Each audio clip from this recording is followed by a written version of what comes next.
Good day, everybody. Steve Prasbrowski here. Welcome to Tip 79 in the series 101 Tips to Ace Your Promotional Exam.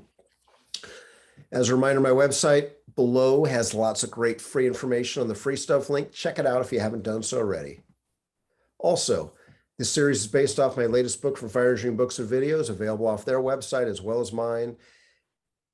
And on the bottom left, you got a 25% off code if you haven't used it or want to use it. That said, Tip 78. On the previous tip, we talked about knowing what your oral board, your promotional raters, your fire chief is looking for in a promotional candidate. Now I want to zero it in a little bit. So tip 78 was the more 50,000 foot view, the big picture view. Now I want to get down in the weeds a little bit to give you an overview of what dimensions. Now, when I say dimensions, if you're not familiar with that term, can be looked at as maybe behaviors, traits, things that you demonstrate during the process that they're evaluating you on. A lot of times during the oral interview, for example, they're going to have oral interview questions, but they don't really have answers. Meaning if they ask you a question like, what's your greatest strength? There's usually never an answer. We want them to say motivated or hardworking or loyal or dedicated or whatever. There's no answers. Usually it's just a question and it's up to you to provide an answer, support it, justify it, and sell it. Now, one thing they may have in front of them, because they've got to grade you, score you at the end of usually the process, is the dimensions that they're looking for. And the dimensions, whether it's an oral interview, it's a fireground scenario that you're having to manage during a video or a series of pictures, or it's a personnel or role play scenario, or it's a writing exercise, a teaching demonstration, whatever the event is during a promotional process, there's usually dimensions that are attached to each specific event. So we'll talk about those so you get an idea. Now, I remember in one of our orientation process, when I was taking the captain's test, I remember our deputy chief operations, who I mentioned in the last tip, he was giving us an orientation session about, all right, guys, here's what to expect on test day. It was actually very good of them because there's a lot of unknowns. I'd never taken the captain's test before, but he's like, all right, everybody, you need to report at 8 o'clock to headquarters. Don't go to the training center. Don't go to the headquarters on Winchester Boulevard, 8 o'clock. Don't be late. If you are late, you will be locked out and not able to take the test. Be there early. Plan to arrive early, find parking, relax, blah, blah, blah. Wear your Class A uniform. When you get there, you'll have X amount of events. You'll have an oral interview. You'll have a personnel counseling scenario. You'll have this. Basically, you'll be there, expect to be there 8 to 5 all day. Okay. We'll provide lunch, blah, blah, blah. So he was giving us an overview. Then I remember him sharing with us a list of dimensions. He goes, I'm not going to tell you what the questions are or what the scenarios you're going to see are, but I'm going to share the dimensions that we share with the raters. These are the big picture traits, characteristics, behaviors that we are looking for you to demonstrate. I thought I hit the fucking jackpot. I'm thinking to myself, what? He's given us the answers, because he immediately started sharing things like leadership ability to do the job, problem-solving ability, these list of things with some examples of what is good leadership ability, good ability to do the job, good problem-solving ability. I'm thinking, man, he gave us the answers. Well, he wasn't giving us the answers. He was giving us the big picture things, the strategic big picture things of what the raters were looking for in any one of the events. And this is true for any event in any promotional process. Like I said, oral interview, role play, counseling scenario, fireground, emergency scene simulation, writing exercise. They are looking for a few things. They're looking for your leadership ability, even as a company officer, all the way up. They're looking for your ability to do the job. That's the obvious one. They're looking at your problem-solving ability. They're looking at your background, your preparation for the position. Now, I remember having a captain's test. I was a rater on about 10 years ago, maybe. We had a firefighter who'd been on the job 10 years. So a firefighter on the job, 10 years, taking his first promotional exam. He's taking the captain's test. He comes into the oral board, and on his resume, mind you, in 10 years on the job, first promotional exam. So 10 years in, he brings his resume and he puts his resume in front of each of the raters, including myself. And obviously the first question we ask is a very common question. Tell us how you prepared yourself, for the position of fire captain with the Santa Clara County Fire Department. Well, he goes on to talk about different things. Well, the main things that he was selling to the oral board that were on his resume highlighted, and in his preparation speech of how he's prepared himself, were he's prepared himself through his recruit academy. Yeah, the recruit academy that we required and forced him to go through 10 years ago, because if he didn't pass it, he wouldn't have a job today.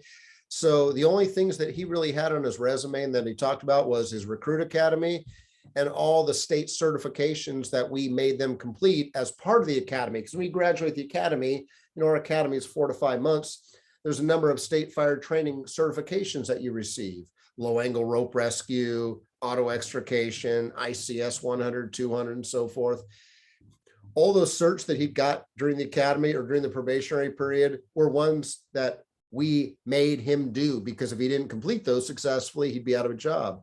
So here he is trying to sell his background preparation for the position of company officer. And I remember when he left the room, one of the people who was a battalion chief for another fire department, that's normal, you have raiders from other departments, after the guy leaves the room, he holds up the guy's resume and he's like, without missing me, he goes, "Isn't that the shit that you guys made him complete during his probationary process?" And I'm trying not to laugh, Mike. "Oh yeah." I go, "That's all the stuff that he was forced to do if he wanted to keep his job." And I know it sounds harsh saying it that way. And they're like, "Okay, that's what everybody had to do." Well, he didn't do that well in the promotional exam. The good candidates didn't talk about their recruit academy, whether it was 5, 10, 15, 20 years ago. The good candidates coming into the company officer captain's test sold their background preparation of, yeah, I've taken leadership classes, supervisory classes, management classes, command and control classes. They've taken classes at the tactical and strategic level. Those are the individuals that demonstrate they want the job, not the ones that have just, "Oh yeah, I just did what the department told me I had to do, and I've sat in a recliner most of my career." And there's nothing wrong with that, but don't be the one coming into a promotion exam trying to use that as a, "Hey, I'm going to be number one in the test." No, you're not. We're grading you under another behavior or trait or dimension is your decision-making ability. So think about that. If you're asked a question, so hypothetically, you pull up to a structure. You've got a 1-story house. You've got fire showing out of what appears to be the kitchen. How are you going to make entry and get water on this fire? Well, a 1-story house, there's probably more than one way to get water on that fire. Some may choose to lob water from the outside. That's not my preferred method, especially, if we can go interior, because that should be the goal. Unless the building's fully involved. If the building's fully involved, then obviously we're not going interior, but that's usually rare. But anyway, do you take it in the front door? Do you take it in maybe the garage door if that's open? Do you take it around the back door? Do you take it through? There's probably more than one way to take a hose line into that house, get water on that fire, contain that fire, and then do all the other things like search and ventilation, everything else we need to do. Well, the last thing the raiders want to hear is when they ask you, "So how are you going to attack that fire?" "Well, I think I might, or we might take that hose line through the front door and then try to make a sharp left to contain the fire to the kitchen. I think, yeah, that's probably what I would do." That's not too confident your answer saying it that way. Versus, okay, what we're going to do, not cocky or arrogantly, we are going to take that hose line through the front door. We'll make a sharp left. I'm going to have my crew contain that fire to that kitchen. We're going to get a quick primary search in that kitchen. Make sure we get a primary search for the rest of the structure. Make sure we contain that fire. Check for extension. Get ventilation going. Do salvage. Blah, blah, blah, blah. Don't be wishy-washy. A lot of candidates, though, I think sometimes are wishy-washy because they're trying to maybe cover every base. Because some of them go, "Well, I think and this is even worse than that hesitation I just mentioned before. I heard some that'll go, "Well, I think maybe we'll go through the front door, but then maybe we'll go through maybe the side door, but then we could maybe hit it hard from the yard." And they're saying these multiple different possibilities. And then the rater is left with no other option to say, all right, you've just given us 3 or 4 different things that you might do. Pick one, make a fucking decision. Then candidates are like, oh my God, I'm getting put on the spot. Yeah, you are. So be decisive, but be flexible too, because another dimension we'll talk about shortly is flexibility, because don't be that one that is so hell-bent that I can't change my mind. We are going to go in that front door and we're going to kick the shit out of that fire, and that's the way it is. Because let's say you say it that way, not that cockily or arrogantly, but all right, we're going in the front door. We'll do an offensive fire attack. We'll try to contain the fire to the kitchen, blah, blah. But let's say that's your process. And then one of the raiders raises their hand and says, all right, okay. Let's say as soon as you go through that front door, your partner or you pull some ceiling and you realize that the roof above you is completely on fire. It's a lightweight truss roof. And we all know that lightweight truss roofs, as soon as their members get caught, fire gets on them, they're probably going to fail in about 5 minutes or less. Yeah, that's fact. If you don't believe me, go check YouTube videos out. Okay. So let's say you're given additional information that, okay, so you are going to go in this building, but let's say after you pull ceiling, you see fire all above you. Is that going to change your course of action? Well, a good candidate is going to be able to say, well, I'm going to try to maybe quickly process what's going on above me. We'll try to make sure that since we're inside the structure, at least maybe 5 feet, we'll see if our hose line can knock the crap out of this fire down here in this first level. But we're going to have to be very careful, because last thing we want to have is a roof collapse. We better make sure that we have what we have above us, and then maybe we might have to make a retreat and see if there's another entry point and do what we can to get a primary search, blah, blah, blah, without killing ourselves, injuring ourselves. Versus that candidate that's like, nope, I'm going in the building. If that roof collapses, it collapses and we die. That's the cost of doing business. Okay, you just killed yourself and your crew knowing that there'd be a roof collapse.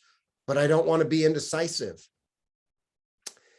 We don't want you to be indecisive too. However, when you get additional information, you may have to change your course of actions. This is, I mean, whether you agree or disagree with me, think about a year and a half ago before, well, depending on when you're watching this, back in March of 2020, when the pandemic was starting to hit, I remember getting off a plane and seeing some people at the San Jose airport wearing masks.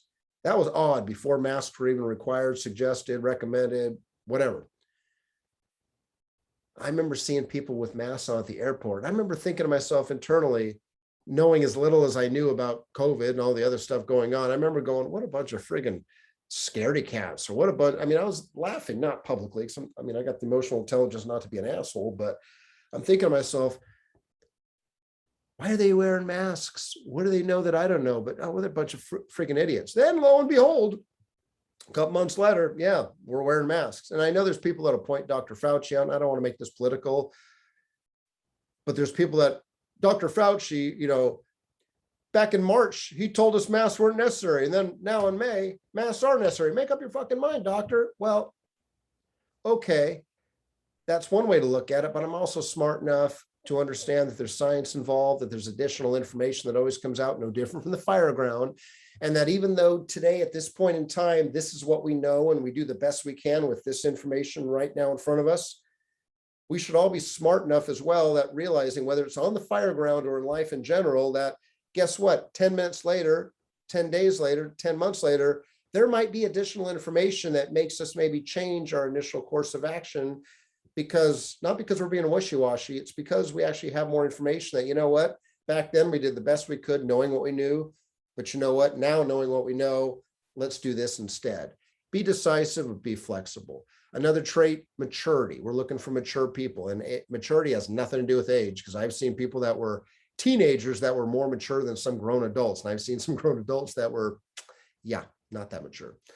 Talked about flexibility. You got to be adaptable a little bit once you have more information. There's a balance. You're not being wishy-washy, but back it up. And with all these, it's not what you say, it's how you justify your answers. That's what it comes down to.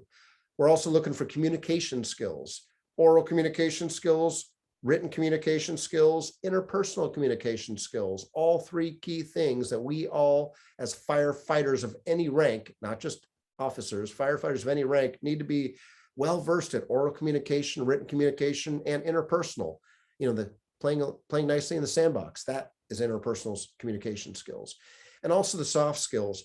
If you're not familiar with the term soft skills, Google that term. GTS, Google that shit, soft skills.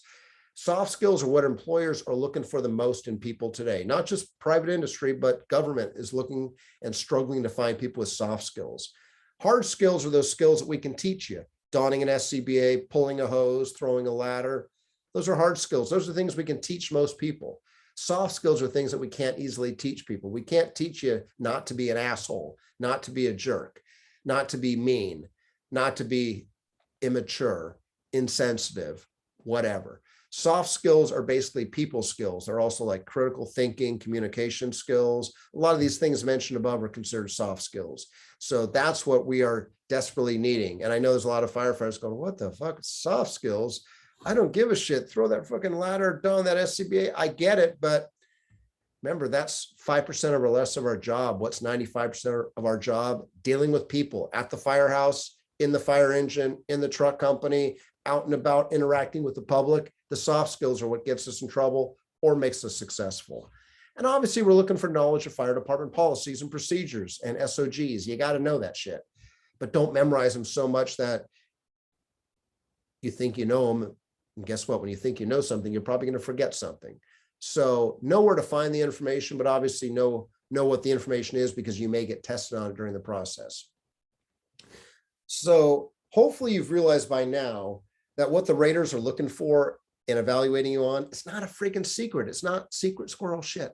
Be yourself, but more importantly, be the position that you aspire to, not the one you're currently in if you want to be successful. Meaning, if you're a firefighter wanting to promote to company officer and taking the company officer exam, go into that process thinking and acting like a company officer, not like a firefighter. I mean, that's not meant disrespectfully. It's be the position you want to be. Be that person in the eyes of the raters. So as always, thank you very much, everybody, for the gift of your time. And until the next episode, feel free to reach out on social media, connect with me, contact me if I can be of any assistance, my cell phone, email, or off my website above there. And until the next time, we'll see you soon. Have a great day.